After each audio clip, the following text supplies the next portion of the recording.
toujours demandé pourquoi Goku est devenu totalement débile dans Dragon Ball Super. Y a-t-il vraiment une raison qui justifie que Goku soit passé d'un guerrier intelligent, mature et responsable à ça? Et vous? Alors moi, c'est... Enfin, je veux dire, je me nomme Son Goku. Un personnage débile qui ne sait même pas c'est quoi un bisou alors qu'il est déjà marié avec Chi-Chi depuis plusieurs années.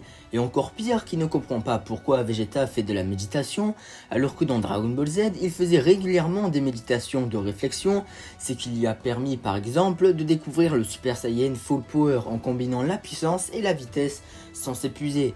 Bref, donc dans cette vidéo, on va essayer de comprendre comment est-ce possible.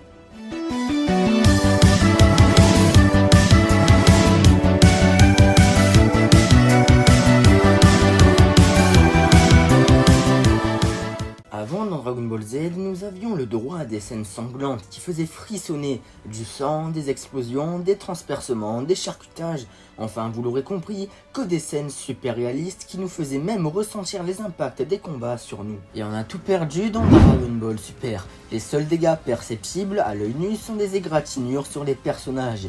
Sinon, en plus de ça, il y a une absence totale de sang, sauf dans le dernier film où l'on pourra apercevoir un peu de sang sur la tête de Piccolo, mais c'est tout.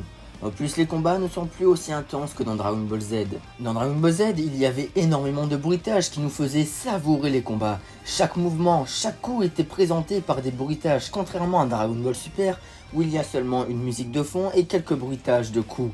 La seule chose que DBS a conservé, c'est son impact des coups de poing, qui reste incroyable. Mais je préfère tout de même les impacts des coups de poing dans Dragon Ball Z, bien sûr. Tous ces manques de détails se justifient car en 2017, un employé de la Toei Animation a expliqué que le code de diffusion était devenu plus strict au Japon, ce qui ne permet plus de montrer de scènes sanglantes, et pour répondre aux exigences, les créateurs de Dragon Ball Super ont changé les aspects de l'anime. Et cette nouvelle règle avait pour but de rendre Dragon Ball Super accessible à toute audience, c'est-à-dire les anciennes personnes qui regardaient Dragon Ball Z, et les nouvelles personnes, c'est-à-dire les enfants de minimum 10 ans.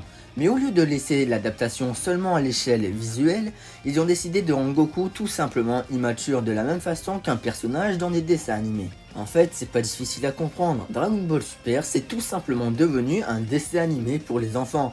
Et tout ça pour l'argent, car ça arrangeait tout le monde de faire revenir les anciens spectateurs ainsi que les nouveaux. Et c'est là le plus gros problème de Dragon Ball Super, c'est qu'il existe seulement pour l'argent. Et Goku en a payé les frais en l'adaptant au nouveau public. Voilà pourquoi Goku est devenu débile, seulement pour amuser le public, ce qui va générer beaucoup d'argent. Mais j'ai quand même une deuxième explication plus joyeuse. Il y a plus ou moins une autre explication qui pourrait expliquer ce choix, même si je suis sûr qu'en réalité la première explication est la bonne, mais bon, pourquoi pas en trouver une un peu plus stylée. Comme vous le savez, le but d'un shonen est plus globalement le but d'un manga, que ça soit en rapport avec le combat ou pas, et de faire évoluer les personnages tout au long de l'œuvre. Alors je tiens à préciser qu'il y a deux sortes d'évolution. L'évolution dans le domaine du manga, donc par exemple le combat, le foot, la cuisine ou n'importe quoi d'autre, mais aussi l'évolution mentale, voilà le but d'un manga. Et si on réfléchit un peu, en réalité Goku avait atteint son niveau maximum à la fin de Dragon Ball Z. En termes d'évolution dans le domaine du manga, qui est donc le combat, Goku a atteint un niveau extraordinaire avec le stade final du Super Saiyan, le Super Saiyan 3, dans Dragon Ball Z.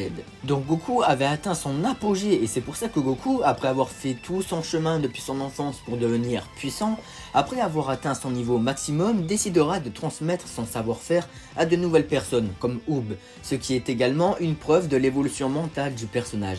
Et d'ailleurs cette évolution est flagrante, car si l'on compare le Goku de Dragon Ball premier du nom, qui ne connaissait absolument rien de ses origines et sur sa vie, et le Goku de Dragon Ball Z qui a atteint la sagesse absolue tout en gardant son petit côté immature lors des périodes de paix. Mais c'est ça qui fait la subtilité du personnage. Pour en revenir à la deuxième théorie, ils auraient peut-être fait régresser Goku par rapport à sa puissance en ajoutant de nouveaux antagonistes surpuissants et par rapport à son mental. Car tout simplement, si Dragon Ball Super était destiné à exister, il était impossible de reprendre le Goku de Dragon Ball Z car il avait déjà atteint son apogée et il n'aurait eu aucune évolution dans Dragon Ball Super, ce qui aurait fini par ennuyer les lecteurs. Sur ce, merci beaucoup les Saiyans d'avoir suivi cette vidéo jusqu'à la fin, j'espère très sincèrement qu'elle vous aura plu. Si c'est le cas, n'hésitez pas à liker et à vous abonner, ça me soutient énormément. Sur ce, je vous dis bye.